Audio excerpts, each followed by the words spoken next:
आदिदेव प्रथम तीर्थंकर खज्रट श्री आदिनाथ भगवान की जय जय जय। 3 बार जयनाथ करें। बोलिए विश्व वंदनीय देवादिदेव वर्तमान शासन नायक भगवान महावीर स्वामी की जय जय जय। बोलिए परम पूज्य श्रमण संस्कृति के नायक ब्रह्मांड के देवता आचार्य भगवंत गुरुवर श्री 108 विद्यासागर जी महामुनिराज की जय जय जय। बोलिए परम पूज्य गुणायतन प्रणेता संघ का समाधान करता भावना योग प्रवर्तक प्रखर वक्ता पूज्य मुनिष्ठ 108 प्रमाण सागर जी महामुनिराज की जय जय जय। समस्त मुनि संघ की जय जय। गुरु भक्तों के गुरु भक्ति की बनेगी एक कहानी, गुरु प्रमाण की कल बुढ़ार में होगी मंगल अगवानी, होगी मंगल अगवानी। बंधुओं, जैसा कि आपको विदित है, परम पूज्य मुनिवर श्री प्रमाण सागर जी महाराज का मंगल विहार निरंतर बड़े बाबा की वरदानी छांव तले कुंडलपुर की ओर हो रहा है। इसी कड़ी में आज का जो शंका समाधान का सत्र है अमलाई से हो रहा है और कल पूज्य गुरुदेव की मंगल आगवानी बुढ़ार की धर्म नगरी में होगी, जहां पर पहले से ही पूर्व में पूज्य मुनिश्री निर्वेक सागर जी, शीतल सागर जी और पूज्य छुल्लक श्री निजानंद सागर जी महामुनिराज पूज्य गुरुदेव की मंगल आगवानी करेंगे और पूरे भक्त जो है इस मंगल आगवानी के हम सभी साक्षी बनेंगे। बंधुओं, आइएगा, शंका समाधान का ये सत्र आज प्रारंभ हो, उसके पूर्व टीवी चैनल के सामने जो लोग बैठे हुए हैं, साथ ही जो उपस्थित हुए हैं, सभी लोगों को पूज्य गुरुदेव का मंगल आशीष प्राप्त हो, इस हेतु आप सभी लोग दोनों हाथों को जोड़ें, पूज्य गुरुदेव के चरणों में नमोस्तु निवेदित करते हुए आज के सत्र को प्रारंभ करेंगे। हे गुरुवर नमोस्तु नमोस्तु नमोस्तु। आइए बंधु, आज के शंका समाधान के सत्र को प्रारंभ करूं, उसके पूर्व हम एक ऐसे दंपत्ति को बुलाना चाहेंगे जो पूज्य गुरुदेव के अनन्य भक्त हैं, न्यूयॉर्क से पूज्य गुरुदेव के चरणों में आए हैं और ऐसा श्रावक, ऐसी श्राविका जिनको पूज्य गुरुदेव की पिक्षिका प्राप्त करने का भी सौभाग्य प्राप्त हुआ है, श्री नितिन जी सैफाली जी अजमेरा, श्रोमणी संरक्षक गुणायतन और उनके सुपुत्र गौरव जी अजमेरा न्यूयॉर्क से। एक बार मैं जोरदार करतल ध्वनि से अभिनंदन करता हूं, आएंगे। और उनके सम्मान के लिए मैं बुलाना चाहूंगा मनीष जी नन्दिता जी, गुणायतन ट्रस्टी बुढ़ार से हमारे बीच में हैं, ऐसे श्रावक सृष्टि का सम्मान करें।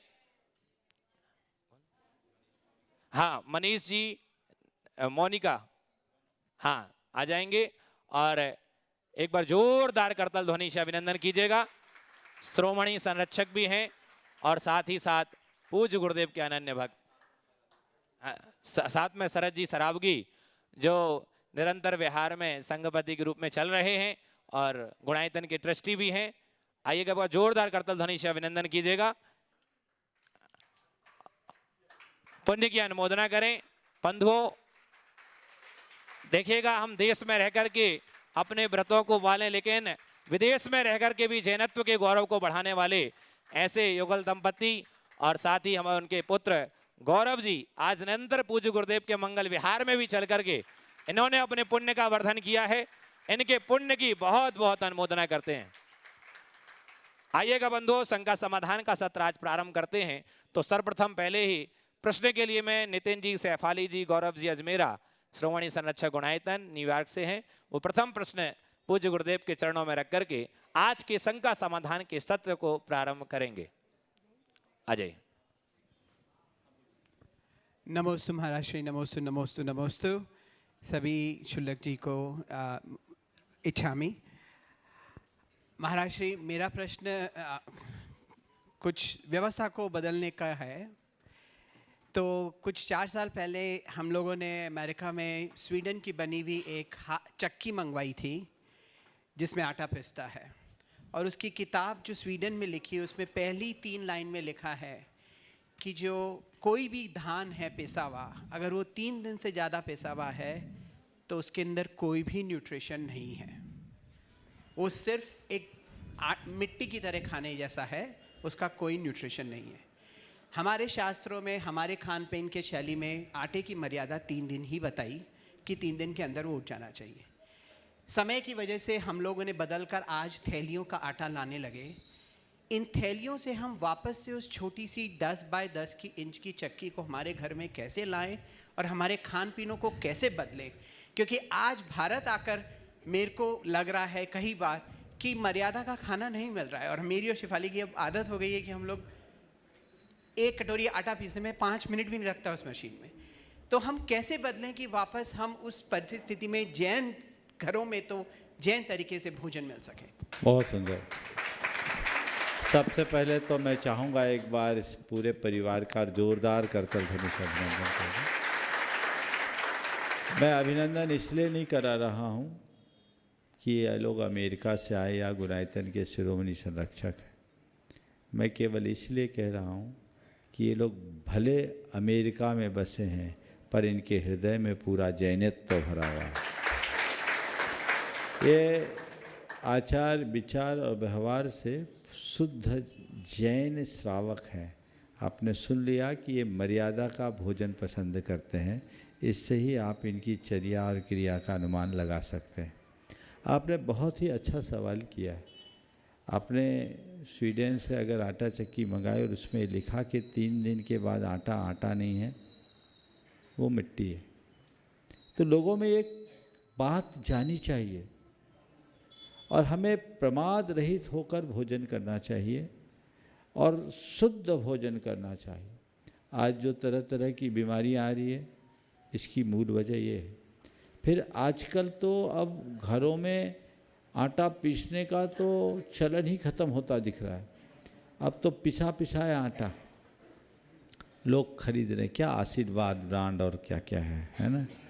हाँ, ये सब, इसमें एक बात ध्यान रखने की है कि सब में प्रिजर्वेटिव डाला जाता है, और जिन खाद्य पदार्थों में प्रिजर्वेटिव डाला गया है वो तो जहरीला हो गया,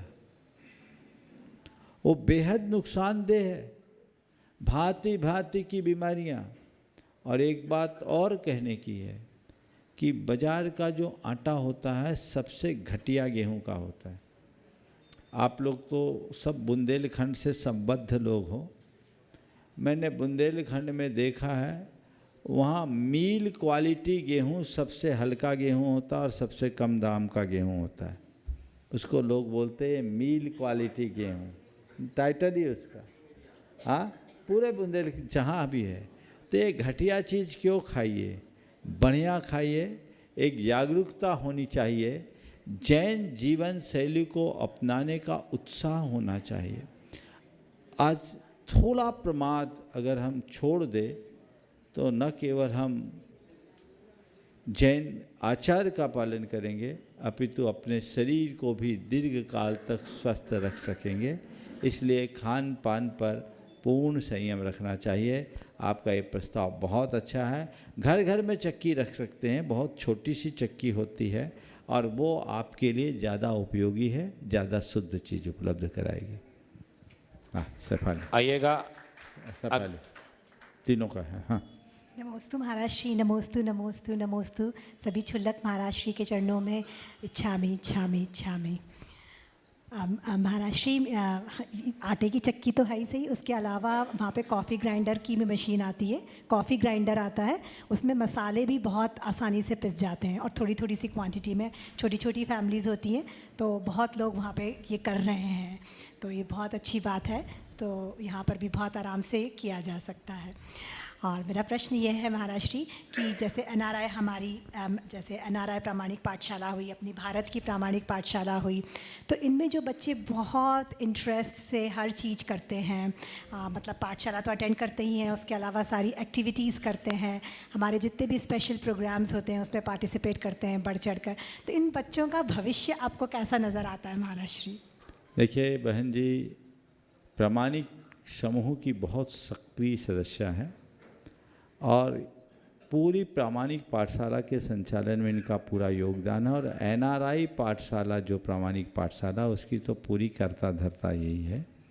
और आप सबको सुन के आश्चर्य होगा कि वहाँ 3 वर्ष से लेकर 80 साल तक के लोग पाठशाला में भाग लेते हैं और ऑनलाइन, और बहुत जागरूकता के साथ, बहुत तत्परता के साथ। ये संस्कार की जो ज्योत आप लोगों ने जलाई है, मैं मानता हूँ कि भारत से बाहर वो जैन धर्म को जीवंत करेंगे।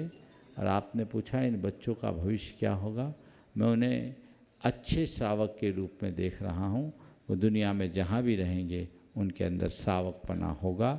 और हमें एक बात बहुत अच्छे से अपने हृदय में बिठा लेनी चाहिए कि पाठशाला के बिना हम संस्कारों को आगे नहीं बढ़ा सकते और संस्कारों के अभाव में अपनी संस्कृति को नहीं बढ़ा सकते। हमें आज की टेक्नोलॉजी के साथ पाठशाला को आगे बढ़ाना चाहिए और संस्कारों को गढ़ने का प्रयत्न करना चाहिए। गौरव। हाँ महाराष्ट्री, नमोस्तु नमोस्तु नमोस्तु। महाराष्ट्री, मैंने देखा है कि दूसरे रिलीजन के जब मंदिर बन रहे नए, तो वो उसमें टूरिज़्म का बहुत सोच रहे हैं और वहाँ कुछ बनाते जैसे कि ताकि दूसरे लोग जो आ रहे हो वो देख पाए और कुछ सीख पाए। तो मेरा प्रश्न ये है कि जो नए जैन मंदिर बन रहे हैं उसमें हमको ऐसा क्या बनाना चाहिए ताकि जो बाहर के लोग आए और वो देखें, वो उससे कुछ सीख पाए जैनिज़्म के बारे में। बहुत सुंदर, बिल्कुल ठीक है। मंदिर एक धर्म स्थल तो है ही, पर अन्यों के आकर्षण का केंद्र भी बनना चाहिए, जो आपने कहा कि टूरिज्म के दृष्टि से बहुत अच्छा है। हालांकि धार्मिक स्थल में टूरिज्म को ज़्यादा प्रोत्साहित करने में वहाँ की पवित्रता खंडित होती है, लेकिन फिर भी हमें धर्म स्थलों को इस तरह से विकसित करना चाहिए कि वहाँ आने वाले लोगों को जैन धर्म के बारे में कुछ जानकारी मिल सके, वे जैन धर्म के मर्म को जान सके। अभी आप लोगों ने खजुराहों के दर्शन किए। खजुराहों में जो भी कलाकृतियाँ बनी हैं वो इसी उद्देश्य से बनी हैं और वो हमारा एक पुराना मॉडल है कि हमारा मंदिर जन आकर्षण का भी केंद्र बने और लोग वहाँ आकर जैन धर्म के सार को समझ सके। सम्मेत शिखर जी में जो गुणायतन बन रहा है उसके पीछे यही भावना है। और अब प्राय जितने भी मंदिर बन रहे हैं वो एक धर्मस्थल तो हैं ही, कला और स्थापत्य के बहुत बड़े केंद्र हैं। अभी आप लोग यहाँ से अमरकंटक जाने वाले हो, अमरकंटक का मंदिर भी आप देखोगे तो लगेगा कि ये मंदिर केवल मंदिर ही नहीं है बल्कि सबके आकर्षण का केंद्र है। हमें इसको बढ़ावा देना चाहिए और वहाँ कुछ इस तरह के लिटरेचर्स वगैरह भी उपलब्ध होने चाहिए जिससे लोग जैन धर्म की आधारभूत बातों को जान सकें। बहुत बहुत आइएगा, चलते हैं और अगले प्रश्न के लिए मैं निवेदन करूंगा डॉक्टर शालिनी जैन और उसके बाद तैयार रहेंगी श्री किरण जैन रायपुर छत्तीसगढ़ से।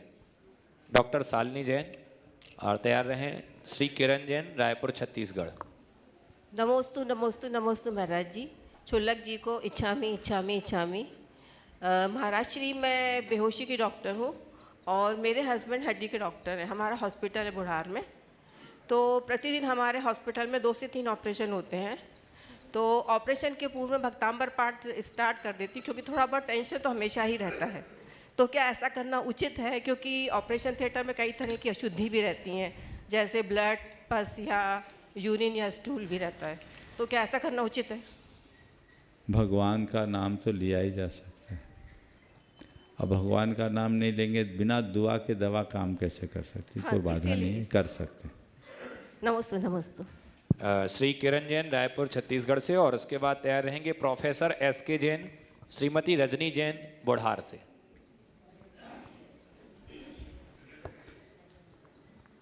ओ नमस्ते महाराज जी। इच्छामी महाराज जी। महाराज जी, बचपन, 55 और 60पन नून, लकड़ी और गैस में निकल गया। चित्त स्थिर रहता नहीं, मन में उथल पुथल रहती है, यहाँ तक कि धार्मिक कार्य में भी मन अस्थिर हो जाता है। क्या करूं कि अंतिम समय में डगमगाती नाव को संभाल सकूं? बचपन, 55, 60पन निकल गया तो आप 70पन आने के पहले 70पन को जान लो। भावना भाव, वैराग्य को जगाओ और घर गृहस्थी के कार्यों में अपनी भागीदारी सीमित करो और अपना लक्ष्य अपने सामने रखो। संलेखना की मूल भावना को रखते हुए अपनी चर्या और क्रिया को तदनुरूप ढालने का प्रयास करें, रास्ता तभी प्रशस्त होगा। नमस्ते महाराज। अगले प्रश्न के लिए प्रोफेसर SK जैन, श्रीमती रजनी जैन बुढ़ार से और उसके बाद तैयार रहेंगे पंकज जैन जतेहरी, स्वप्निल सुनीता जैन जतेहरी। नमोस्तु भगवान, नमोस्तु भगवान, नमोस्तु भगवान। और क्षुल्लक महाराज जी को इच्छामी इच्छामी इच्छामी। सबसे बड़ी खुशी की बात तो ये है कि महाराज जी के दर्शन ही सबसे बड़ा जिज्ञासा समाधान है, सबसे बड़ा लाभ है। ठीक आगे ये कि डेली हम लोग प्रतिक्रमण करते हैं लेकिन गलतियाँ भी करते हैं, तो उनको हम कैसे मतलब पुण्य लाभ कैसे मिलेगा? रोज़ घर में बुहारी लगाते हैं, लगाते हैं कि नहीं? लोग रोज़ गर्दा भी आता है, धूल आता है, धूल आती कि नहीं आती? आती है। तो रोज़ धूल आती है तो बुहारी लगाना बंद करोगे क्या? बोलो। अरे बुहारी लगाएंगे फिर धूल आ जाएगी, क्या फ़ायदा बुहारी लगाने से? ऐसा करते हैं क्या? नहीं, बुहारी लगाना मेरा काम है, धूल से बचना भी मेरा काम है, लेकिन फिर भी धूल आएगी तो भी मुझे बुहारी लगाना है, क्योंकि अभी बुहारी लगाएंगे तो माथ हल्की सी धूल होगी, अगर बुहारी नहीं लगाएंगे तो मैल की परत जम जाएगी। इसलिए प्रतिक्रमण करते रहने से अपनी भूल का एहसास होता है, गलतियों का आभास होता है, और जिन्हें अपने भूल का एहसास हो, जिन्हें गलतियों का आभास हो, वही अपनी गलतियों को सुधार सकते हैं। इसलिए प्रतिक्रमण करते रहिए, लेकिन मुंह का प्रतिक्रमण नहीं, हृदय का प्रतिक्रमण। पंकज जैन, सुनीता जैन जतेहरी, और उसके बाद तैयार रहेंगे संगम जैन कोतमा से। परम पूज गुड़ायतन तीर्थ प्रणेता मुनि प्रमाण सागर महाराज के चरणों में बारंबार नमस्कार, नमोस्तु। मुनि संघ के चरणों में बारंबार नमोस्तु। महाराज जी, मेरा प्रश्न यह है कि इस समय जो IAS IPS की जो कोचिंग चल रही हैं, उसमें कई जो नए शिक्षक हैं वो अपने धर्म के लिए भगवान महावीर से ही उसकी शुरुआत बताते हैं, और जो हमारी श्रवण परंपरा है उसको भगवान महावीर और गौतम बुद्ध से समतुल्य बताते हैं। एक YouTube में एक रील आई थी, उसमें विकास दिव्य कीर्ति जी ने कहा था कि जैन परंपरा इतना अहिंसावादी है, इतना अहिंसावादी है कि जो बड़ा विरोधाभास है। उन्होंने उसको तुलना की कि अमानवीय है।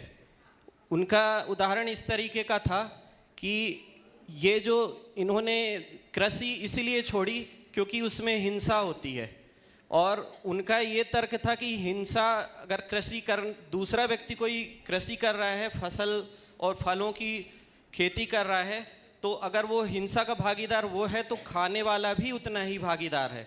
और उन्होंने आखिरी में तर्क इस तरीके से दिया कि ये तो उस तरीके का हुआ कि कोई कसाई किसी जानवर को मार रहा है, लेकिन खाने वाला तो ये समझ रहा है कि मैं निर्दोष हूँ। तो महाराज जी, ये कितना तार्किक है? देखिए, आपके दो सवाल हैं। सबसे पहला सवाल जैन धर्म के प्रवर्तक का, भगवान महावीर को जैन धर्म का प्रवर्तक कहना भारतीय इतिहास को न जान पाने का उदाहरण है। जिन्होंने भारत के इतिहास को ठीक तरीके से जाना समझा है, उन्होंने इस बात को बहुत अच्छे तरीके से स्वीकार किया है, बल्कि एक स्थापित सत्य है कि जैन धर्म के आद्य प्रवर्तक प्रथम तीर्थंकर भगवान ऋषभदेव हैं, जिनके ज्येष्ठ पुत्र भरत के नाम से इस देश का नाम भारत पड़ा।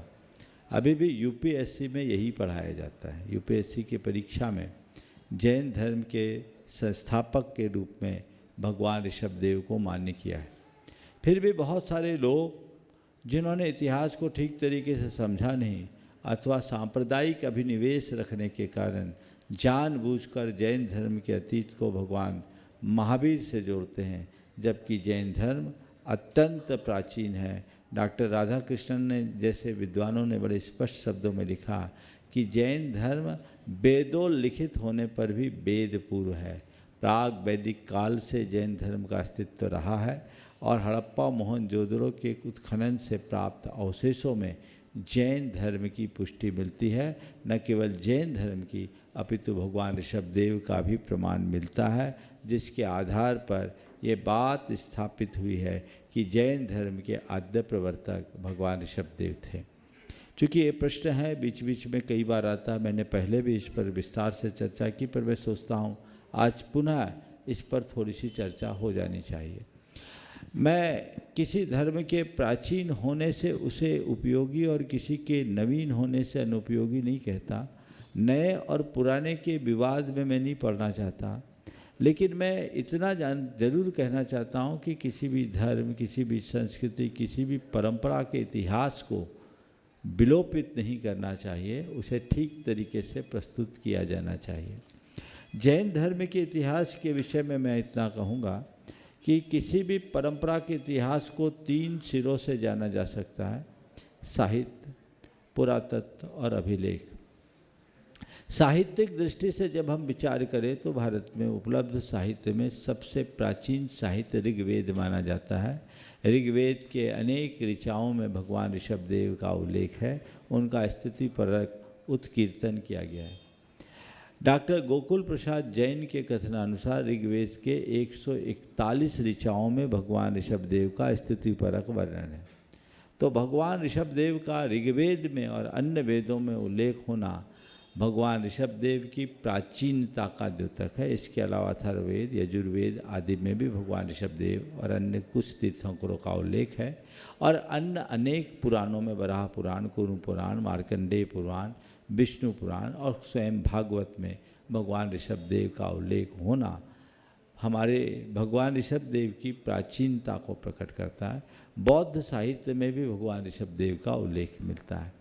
तो साहित्यिक दृष्टि से हम भगवान ऋषभदेव की प्राचीनता और उन्हें जैन धर्म के प्रवर्तक के रूप में कभी नकार नहीं सकते।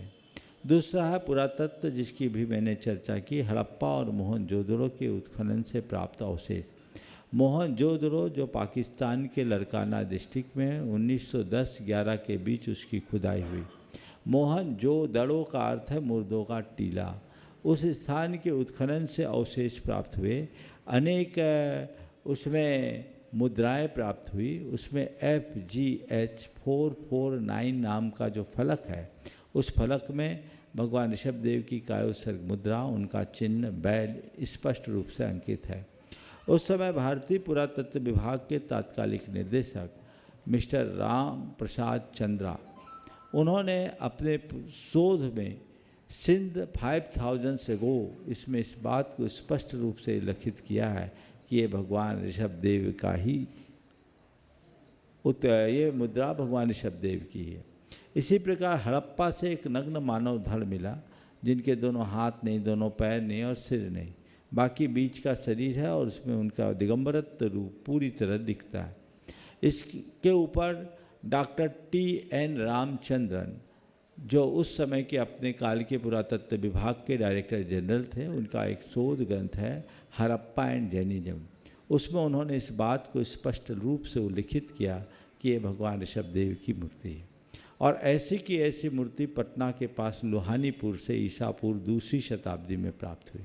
तो इस आधार पर यह स्पष्ट किया गया कि भगवान ऋषभदेव की पूजा अर्चा बहुत प्राचीन काल से होती थी और जैन धर्म के प्रवर्तक भगवान ऋषभदेव।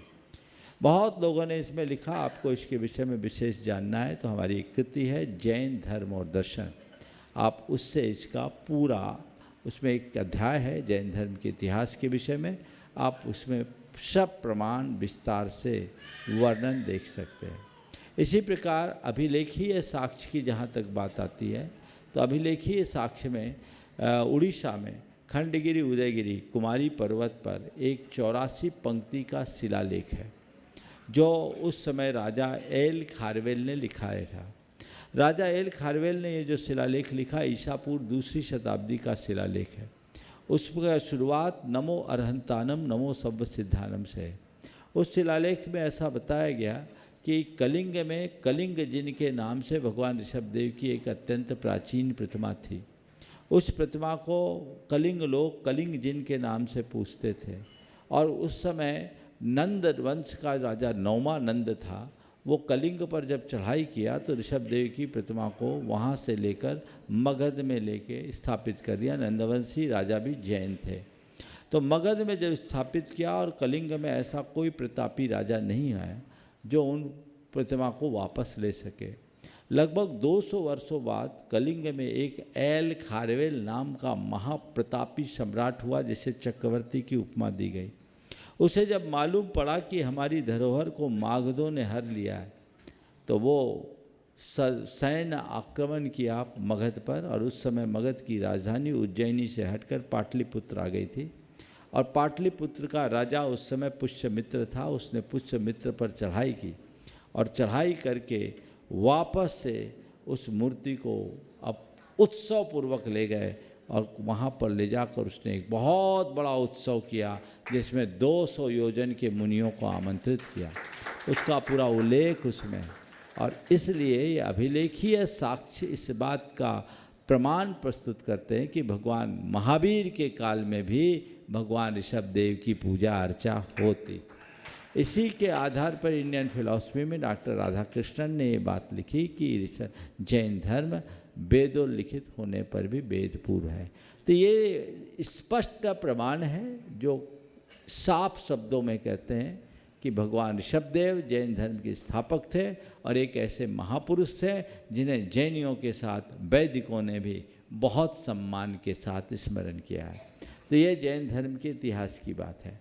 दूसरी बात, आपने जिस वक्ता की बात की और आपने जो बात कही कि अहिंसा के संदर्भ में जो टिप्पणी है, मैं समझता हूँ जैन धर्म के मूल ग्रंथों को न पढ़ पाने का ये परिणाम है। सबसे पहली बात तो ये है कि जैन धर्म में जैन लोग कृषि नहीं करते, कृषि छोड़ दिया, ये उनका भ्रम है। उन्होंने जैनियों को देखा ही नहीं। आप तो मध्य प्रदेश के निवासी हो, मध्य प्रदेश में सारे बुंदेलखंड में देख लो, सारे जैनी खेती का बड़ा बड़ा काम करते कि नहीं। दक्षिण भारत में महाराष्ट्र और कर्नाटक में जैनी बहुत संख्या में कृषि कर्म करते, खेती करते हैं। और किसने कहा कि जैन लोग कृषि को हिंसा का कार्य मान करके कृषि नहीं करते? जैनियों का तो नारा है, ऋषि बनो या कृषि करो। भगवान ऋषभदेव ने असी मसी कृषि विद्या वाणिज्य और शिल्प इन 6 कर्मों का उपदेश किया। काश वो इन बातों को जानते होते तो ऐसी टिप्पणी नहीं करते। मुझे नहीं मालूम उनने कब कहा, मैं वो क्लिप जरूर सुनना चाहूँगा और उनको मेरी एक क्लिप पहुँचा देना कि भाई आप थोड़े तथ्यात्मक तरीके से समझिए, अहिंसा की मूलभूत अवधारणा को जानिए। जैन धर्म में जो अहिंसा की अवधारणा बताते हुए हिंसा के 4 भेद बताए, संकल्प हिंसा, आरंभी हिंसा, उद्योगी हिंसा और विरोधी हिंसा। इसमें से एक गृहस्थ अनुवृत्ति होता है, वो अहिंसा का केवल संकल्पी हिंसा का त्याग करता, आरंभी, उद्योगी और विरोधी हिंसा का उसका त्याग नहीं है। एक जैन व्रती श्रावक भी कृषि का कार्य कर सकता और करता है, जो शक्य है उसका अनुष्ठान किया जाता है। और जैनी की अहिंसा का मतलब ये नहीं है कि वह केवल हाथ पर हाथ धर करके बैठे। उन्हें चाहिए कि अहिंसा के व्यापकता को समझे, अहिंसा के दर्शन को समझे, अहिंसा के महाव्रत और अनुव्रत के स्तर को समझे, तब कोई टिप्पणी करे। इस तरह की टिप्पणियाँ करना लोगों को भ्रमित करने जैसा है। और किसी भी स्थापित विद्वान को, जिनका अनेक लोग अनुकरण करते हैं, उन्हें बिना अध्ययन के कोई बात कहना अच्छी बात नहीं है। उन्हें जैन धर्म के मूलभूत ग्रंथों को पढ़ना चाहिए और थोड़ा जैनों से संपर्क करना चाहिए। हजारों जैनी कृषि का कर्म करते हैं और अनेक जैन भाई आज भी सेना में अपनी सेवाएं दे रहे हैं। जैनों ने बड़े बड़े युद्ध भी लड़े हैं।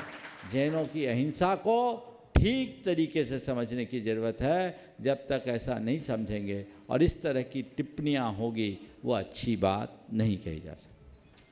आइएगा अगले प्रश्न के लिए संगम जैन कोतमा से, और उसके बाद तैयार रहेंगे ओजस जैन अमलाई मोदी परिवार। गुरुवर के चरणों में त्रैवार नमोस्तु, चुल्लक महाराज के चरणों में क्षामी। गुरुदेव, मेरा प्रश्न है, सच्चे मुनि भक्त बनने के लिए अपने अंदर क्या योग्यता होनी चाहिए? सच्चे मुनि भक्त बनने के लिए अपने अंदर क्या योग्यता? बस मुनि भक्त बनना चाहिए, विभक्त नहीं होना चाहिए। पहली योग्यता क्या बोला? भक्त बनो, विभक्त मत हो, बटो मत। और मुनियों के भक्त बने हों तो मुनियों के आदर्शों का अनुकरण करो। अपना आचरण और व्यवहार ऐसा रखो कि लोग देख कर कह दे कि ये मुनि भक्त है। तुम्हें कहने की ज़रूरत नहीं।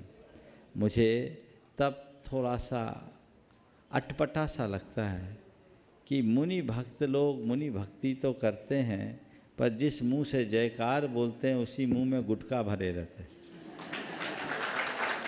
और मुनि भक्तों को सोचना चाहिए मैं क्या कर रहा हूँ।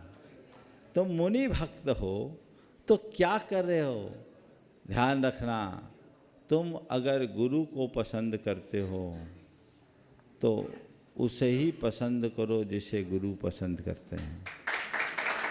कदाचित उसे पसंद न कर पाओ तो भी चलेगा, पर उसे कतई स्वीकार न करो जिसे गुरु नापसंद करते हैं।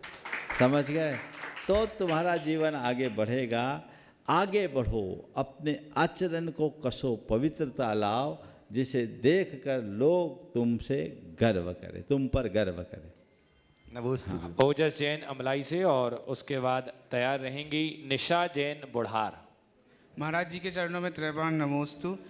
जैसे कि महाराज जी आप हमेशा कहते हैं कि हम जैनों को नौकरी लेने वाला नहीं देने वाला होना चाहिए, लेकिन ऐसे बहुत से जैन होते हैं जो फाइनेंशियली स्ट्रांग नहीं होते हैं, और हम अपने आप को कैसे सक्षम बनाएं कि हम नौकरी देने वाले बन पाएं। बिल्कुल ठीक है, नौकरी लेने वाला नहीं देने वाला बनना चाहिए, ये बात सही है, लेकिन इसे थोड़ा समझना चाहिए, अपनी पृष्ठभूमि देख करके भी करना चाहिए। कोई ज़रूरी नहीं कि आज कोई नौकरी कर रहा है तो पूरी ज़िंदगी नौकरी करने के लिए अभिशप्त हो। लक्ष्य यही होना चाहिए कि आज भले मैं नौकरी कर रहा हूँ, पर मैं अपनी योग्यता को इस तरह निखारूं कि कल औरों को नौकरी दे सकूं। और इतना टैलेंट तुम्हारे अंदर है। परिस्थिति के कारण अगर किसी व्यक्ति को करना हो तो उसका सर्वथा निषेध नहीं है, लेकिन सबको ही उसका गतानुगतिक नहीं होना चाहिए। ऐसे लोग जो 50 को नौकरी दे सकते हैं वो आज नौकरी कर रहे हैं, ये कहाँ की अच्छी बात। समझ गए? चलिए, धन्यवाद। निशा जैन बुढ़ार से, और उसके बाद तैयार रहेंगे अरविंद जी मोदी बुढ़ार से। गुरुवर के चरणों में नमोस्तु, त्रैवार नमोस्तु नमोस्तु नमोस्तु। मेरा प्रश्न ये है गुरुवर कि हम लोगों को जब भी कभी मंच पर बोलने का मौका मिलता है तो हम बोल नहीं पाते हैं। इस डर को दूर कैसे करें, आप उपाय बताइए जिससे अपनी भावना हम अच्छे से प्रस्तुत कर सकें। आज कैसे बोले? आज तो बहुत अच्छी प्रस्तुति है। आज तो नहीं डरी आप डर रही है, उस समय तो नहीं डरी। तो जैसे जिस भाव से आज आपने सवाल प्रस्तुत किया उसी भाव से प्रस्तुत करो, कॉन्फिडेंस डेवलप करो। और एक बात, आप जब कभी भी मंच पर बोलने जाओ ना, एक गहरी सांस भर लो और श्वास अंदर रखते हुए बोलना शुरू करो, फिर धीरे से छोड़ना। इतनी पॉजिटिव एनर्जी जाएगी कि सारा डर चला जाएगा। बच्चे एग्जाम में अगर पेपर लिखना शुरू कर रहे हैं, पहला अक्षर एकदम गहरी सांस भरो, फिर धीरे धीरे सांस, एकदम झटके में मत छोड़ना, धीरे धीरे छोड़ना, धीरे धीरे लो और धीरे धीरे छोड़ो, कॉन्फिडेंस आएगा। चलिए, नमस्ते गुरु। अरविंद जी मोदी बुढ़ार से, और उसके बाद तैयार रहेंगे अरहम जैन। नमोस्तु गुरुवर। मेरा प्रश्न ये है कि वर्तमान आपाधापी और प्रतिस्पर्धा के युग में एक मनुष्य अपनी ईमानदारी और नेक नीति को कैसे बरकरार रखे? देखिए, आपाधापी और प्रतिस्पर्धा के युग में भी ईमानदारी और नेक नीति को बरकरार की रखा जा सकता है यदि मनुष्य की निष्ठा ठीक हो और इच्छाएं सीमित हो। अगर मनुष्य की निष्ठा कमज़ोर होगी तो ईमानदारी केवल बातें होगी, और इच्छाएं असीमित होगी तो ईमानदारी में टिक नहीं पाएगा। हम इन दोनों बातों को अपनाएंगे। आज भी ऐसे बहुत लोग हैं जो नेक नीति और ईमानदारी की मूर्ति है, कर सकते हैं। अरहम जैन बुढ़ार से, और उसके बाद तैयार रहेंगे आकांक्षा जैन बुढ़ार। महाराज जी के चरणों में नमोस्तु नमोस्तु नमोस्तु। महाराज जी, पढ़ाई का बर्डन इतना रहता है कि हम पाठशाला में पढ़ाई नहीं कर पाते हैं। मैं दोनों पढ़ाई कैसे करूं, उत्तर दीजिए। देखिए, पढ़ाई का कितना भी प्रभाव बर्डन हो, उसको बर्डन मत मानो। स्कूल में पढ़ के आओ, थोड़ा सा खेल कूद में समय कम करो, फालतू के कामों में समय कम करो और पढ़ाई पर फोकस करो। टाइम बचा के पाठशाला भी कर लो। ये बताओ, जो बच्चे कहते हैं पढ़ाई का प्रभाव बर्डन ज़्यादा है इसलिए हम पाठशाला नहीं कर पाते, क्या वो बच्चे खेल कूद में समय नहीं देते? वो अपना समय मोबाइल और इंटरनेट में नहीं बिताते हैं? वो अपना समय टीवी में नहीं बिताते हैं? वो अपना समय इधर उधर के कामों में नहीं बिताते कि नहीं? वहाँ से टाइम सेव करो। और खूब मन लगा के पढ़ाई भी करो और अच्छे से पाठशाला भी करो। मैं तो रोज जाता हूँ, मेरी बहन बोलती है को खाना। तो अब उसको अपनी बहन को समझा देना। बहुत सुंदर, बहुत सुंदर। आकांक्षा जैन बढ़ार, उसके बाद तैयार रहेंगे राजेंद्र जी बंसल अमलाई से।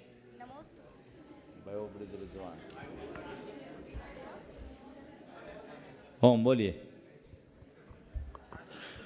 नमोस्तु गुरुदेव। गुरुदेव, मेरा प्रश्न है कि आजकल झूठ बोलने वाले को प्रोत्साहित किया जाता है और सच बोलने वाले को हतोत्साहित किया जाता है। ऐसे में सत्य बोलने वाले अपने मार्ग से ढिक जाते हैं, ऐसा क्यों? देखिए, झूठ बोलने वाले को प्रोत्साहित किया जाता है और सच बोलने वाले को हतोत्साहित किया जाता है। तो मैं तो ये कहता हूँ, प्रोत्साहित उसे करना पड़ता है जो कमज़ोर होता है। कमज़ोर है तो थोड़ा प्रोत्साहित करो। टेका तो उसको ही लगाना है जो कमज़ोर है, जो मजबूत है उसको क्या टेका लगाए। इसलिए झूठ को अगर प्रोत्साहन मिले तो उसको लेकर आश्चर्य नहीं करना चाहिए, क्योंकि उसको प्रोत्साहन की ज़रूरत है। और सत्य को अगर कोई प्रोत्साहन न करे तो कोई अड़चन नहीं। हतोत्साहित भले किया जाए, लेकिन सच्चा अगर व्यक्ति है और उसके हृदय में सत्य निष्ठा है तो उसे कोई कितना भी हतोत्साहित करे वो विचलित नहीं होगा, क्योंकि सत्य की जड़ें गहरी होती है। राजा हरिश्चंद्र का उदाहरण हम सबके सामने है, इसलिए इन बातों को हमें उसी नज़र से देखना चाहिए। हाँ डॉक्टर साहब। वयोवृद्ध विद्वान राजेंद्र जी बंसल अमलाई से एक बार जोरदार करतल ध्वनि से अभिनंदन भी कर दें। राजेंद्र जी बंसल हमारे बीच में अपना प्रश्न, उसके बाद तैयार रहेंगे आत्मप्रभा बंसल श्रीमती। मुनिश्री को नमोस्तु नमोस्तु नमोस्तु। क्षुल्लक जी महोदय को इच्छामि इच्छामि इच्छामि। मेरा प्रश्न है कि देह में विराजित विदेही आत्मा को कैसे पहचाना जाए? बहुत सुंदर। पहले तो मैं चाहूँगा एक बार डॉक्टर साहब का जोरदार अभिनंदन करें। उम्र के इस पड़ाव में भी अभी भी इनकी तत्परता वही है जो आज से 20, 25, 30 साल पहले थी। मैं भावना बहाता हूँ कि ऐसी ही तत्परता बनी रहे। आप देख रहे मेरे ख्याल से 85 पार कर गए होंगे, है ना। और अभी इनकी एक कृति प्रकाशित हुई जैन निबंध रत्नावली का 3रा भाग। इस उम्र में भी जिनकी लेखन कला निरंतर जारी है, ये एक विद्वान की सतत तत्परता की अभिव्यक्ति है। मैं यही भावना भाता हूँ कि आखिरी तक आप ऐसे ही तत्पर बने रहें। आपने जो सवाल किया, देह में विराजमान विदेही आत्मा को कैसे पहचान सके या जान सके।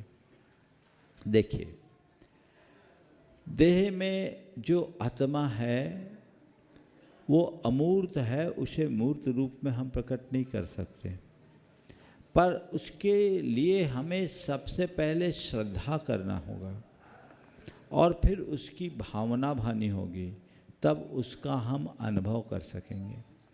पहले एक श्रद्धा अपने हृदय में गहरी बिठाएं कि मैं चेतन आत्मा हूँ, मैं चेतन आत्मा हूँ।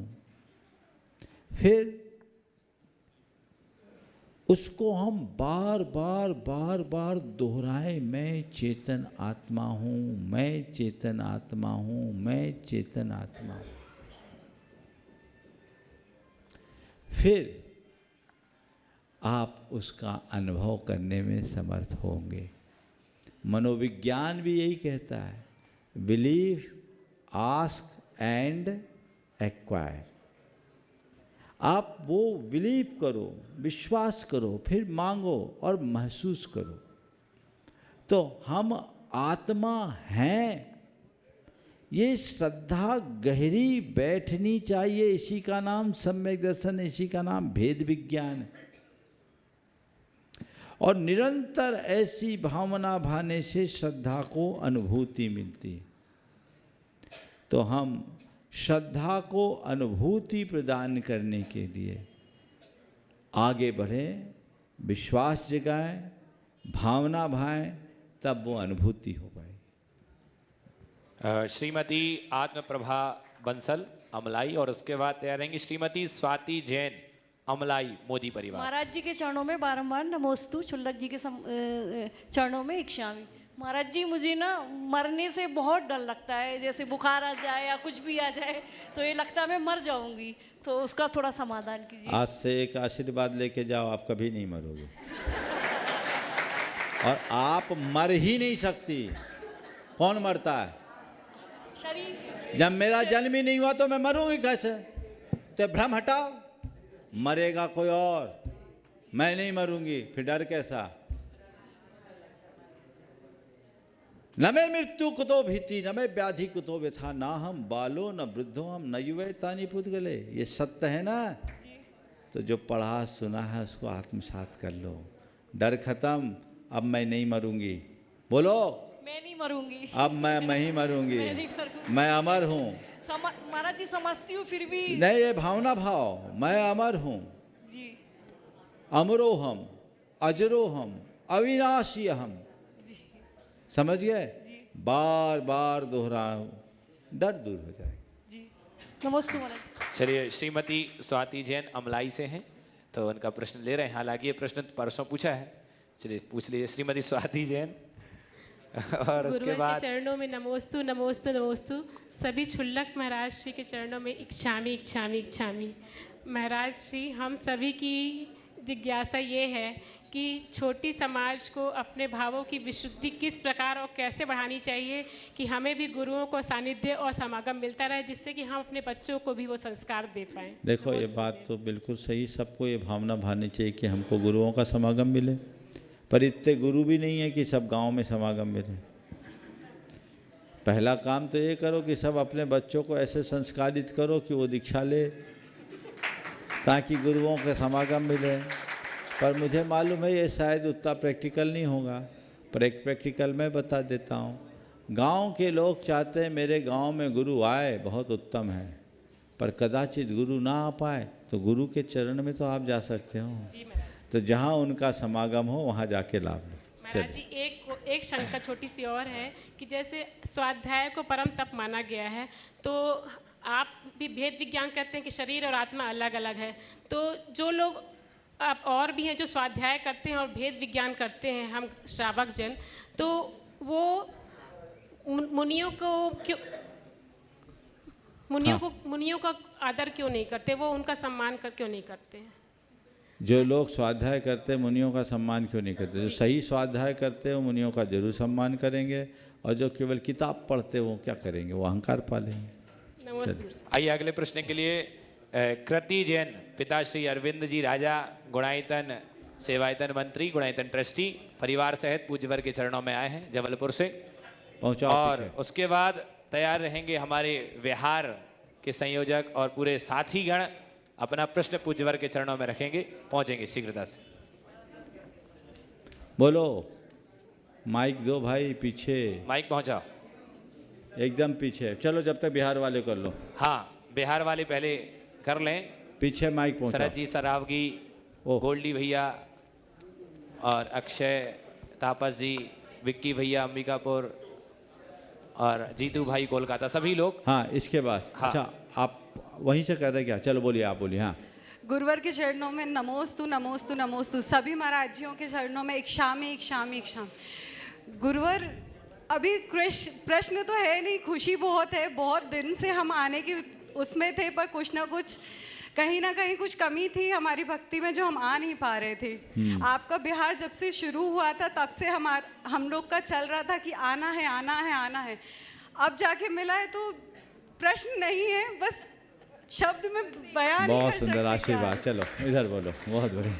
गुरुजी नमोस्तु।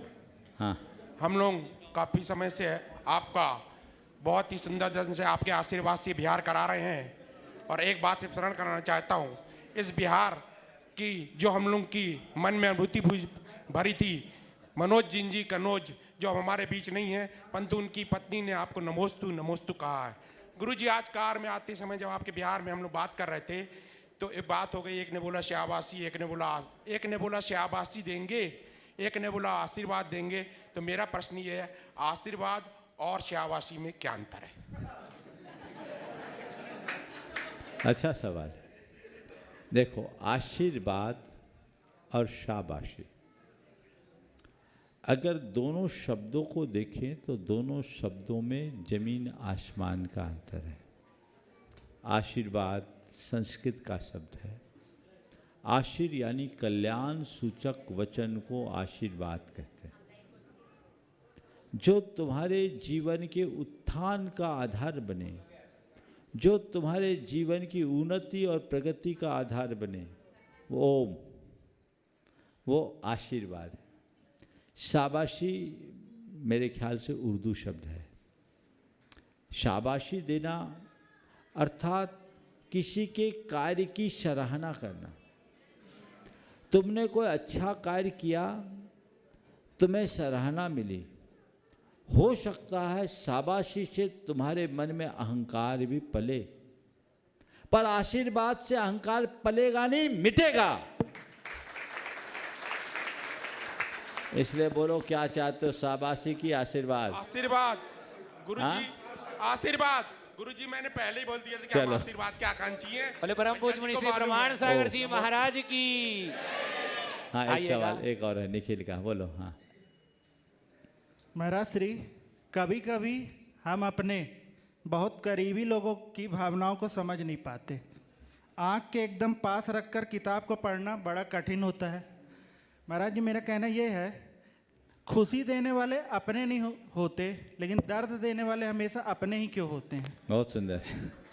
खुशी देने वाले अपने नहीं होते, पर दर्द देने वाले अपने ही क्यों होते? एक बात बोलूं, हम प्रभावित भी अपनों से ही होते हैं, गैरों से कहाँ होते हैं। तो जिससे हम प्रभावित होंगे ही नहीं, वो हमें दर्द कैसे देगा? जिससे हम प्रभावित होंगे वही ना हमें दर्द देगा। तो वही दर्द भी देगा और वही दर्द मिटाने में सहायक भी बनेगा। इसलिए इसे एक स्वाभाविक प्रक्रिया मानो और मान के चलो कि मेरे जो अपने हैं वो मुझे दर्द भी देंगे और मेरे दर्द को हरने में निमित्त भी बनेंगे। हमारा प्रयास हो कि हम किसी के लिए दर्द का कारण न बने और कोई हमें दर्द दे, हम उसको भी हम दर्द बना लें। शमदा मोदी बुढ़ार से अगले प्रश्न के लिए, और उसके पूर्व पूज्य गुरुदेव श्री सुनील जी रायबरेली से पूज्यवर आपके चरणों में नमोस्तु निवेद करते हुए आपके आशीर्वाद से वहाँ पर आगामी अष्टानिका में सिद्ध चक्र महामंडल विधान आपके आशीर्वाद से होगा। पूछ रहे हैं कि गुरुदेव, क्या सिद्ध चक्र महामंडल विधान अष्टानिका में कराने से ही विशेष फल प्राप्त होता है, या फिर सिद्ध चक्र विधान कभी भी करा सकते हैं, और कैसे कराना चाहिए? देखिए, पहले तो मैं सुनील जी के परिवार को आशीर्वाद देता हूँ। बहुत दिनों से उनकी भावना थी और ये सिद्ध चक्र विधान हो रहा है और अच्छा है। उसमें जाने का सौभाग्य भी विकर्ष शास्त्री को मिल रहा है। बहुत ही कठिनाई से उनको ये मौका मिला है और वो संस्कृत का सिद्ध चक्र विधान संपन्न करने जा रहे हैं। मैं पूरे परिवार उस विधान में सहभागिता देने वाले सबको आशीर्वाद देता हूँ कि उनका ये विधान सानंद संपन्न हो। जहाँ तक सवाल है, अष्टानिका में ही सिद्ध चक्र विधान करते हैं या अन्य तिथियों में भी? सिद्ध चक्र विधान 8 दिन का विधान है। इसे अष्टानिका में ही करने का कोई नियम नहीं, पर जब भी करो तो 8 दिन में ही करो। आजकल कुछ लोग शॉर्टकट अपनाने लगे, 5 दिन 4 दिन, कुछ लोग तो एक ही दिन में 8वें दिन का कर लेते, भगवान जाने क्या। वो पूजा हो गई, 8 दिवसीय अनुष्ठान है, अष्टानिकी पूजा, यानी 8 दिवसीय पूजा है। 8, 16, 32, 64, 128, 256, 512, 1024, इसी क्रम से अर्घावली चढ़ाना चाहिए, तब सिद्ध चक्र का सच्चा लाभ है।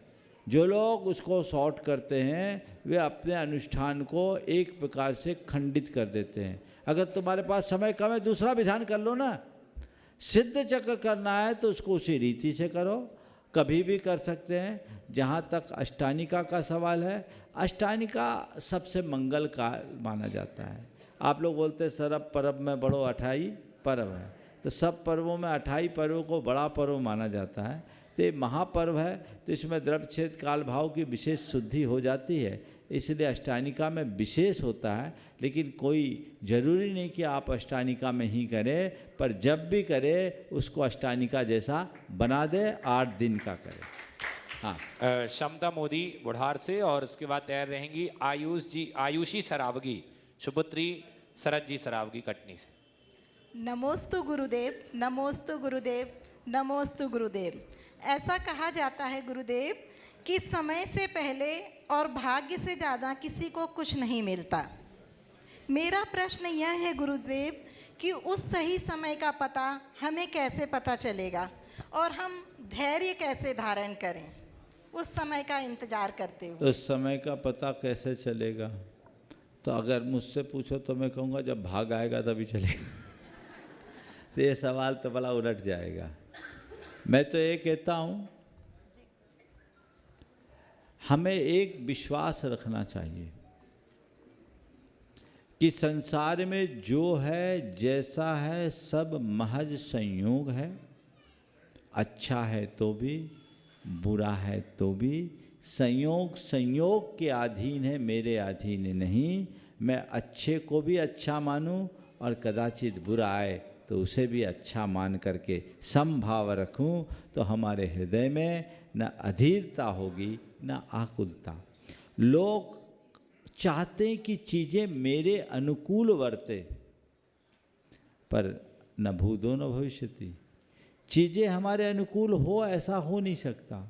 हम स्वयं को चीज़ों के अनुकूल जरूर ढाल सकते हैं, तो हमें वो प्रयास करना चाहिए और इन्हें संयोग मानकर सब चीज़ों को स्वीकार करना चाहिए। गुरुदेव, प्रयास तो करते हैं लेकिन वो धैर्य खत्म हो जाता है। थोड़ा सा और गहरा करो तो धैर्य आएगा, रास्ता यही है। चलिए, धन्यवाद। आयुषी सरावगी, सुपुत्री श्री शरद जी सरावगी।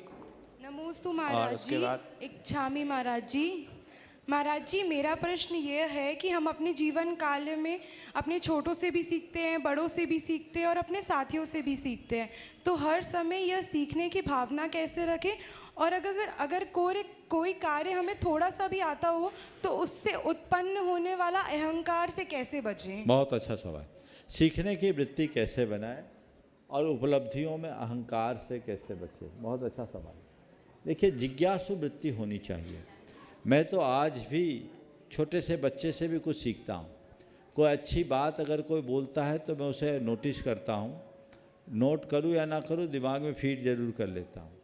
तो हमें गुणग्राही दृष्टि रखनी चाहिए और हर व्यक्ति को ये अपने अंदर एक बात बिठा लेनी चाहिए कि संसार में कोई पूरा नहीं है, सब अधूरा है। हम आप सब अधूरे अधूरे हैं, पूरा कोई नहीं है। तो हमें अभी बहुत अवसर है, हमें सीखना है। भगवान को छोड़कर संसार में सब अधूरे हैं, तो हमें अगर कोई कुछ बता रहा है, कर रहा है, तो हमें उसमें किसी भी प्रकार का संकोच नहीं रखना चाहिए, उसके अनुरूप सीखना चाहिए। और जहाँ तक अहंकार है, तो अहंकार से बचने का रास्ता यही है कि हर पल एक बात सोचें कि संसार में जो हैं सब अधूरे हैं, हम पूरे नहीं। आज हमारे पास चीज़ें हैं, कल रहे न रहे कोई भरोसा नहीं, कब पता क्या कौन सा समय आ जाए। आज भी समय पूरा हो गया, इसलिए यहीं पर विराम। बोलिए, अभी बचा है? अच्छा, तो इशारा में दूसरा इंजीनियर, तो इनका पूरा कर लें दो सवाल। तो अहंकार से बचे तो हमेशा अपने आप को मान के चलो कि मेरे पास जो उपलब्धियाँ वो मेरी नहीं हैं और ये अंतिम नहीं है, मेरे से भी बड़े बड़े और लोग हैं। जब हम अपने से ऊपर वाले को देखेंगे तो अहंकार से बचेंगे, और अपने से नीचे वाले को देखेंगे तो दीनता से बचेंगे। हम अहंकार और दीनता दोनों से बचकर अपने जीवन को अच्छा बना सकेंगे। समय हो गया, यहीं पर विराम। बोलिए परम पूज्य आचार्य गुरुवर श्री विद्यासागर जी महाराज की जय। जय। अभी आचार्य भक्ति होगी।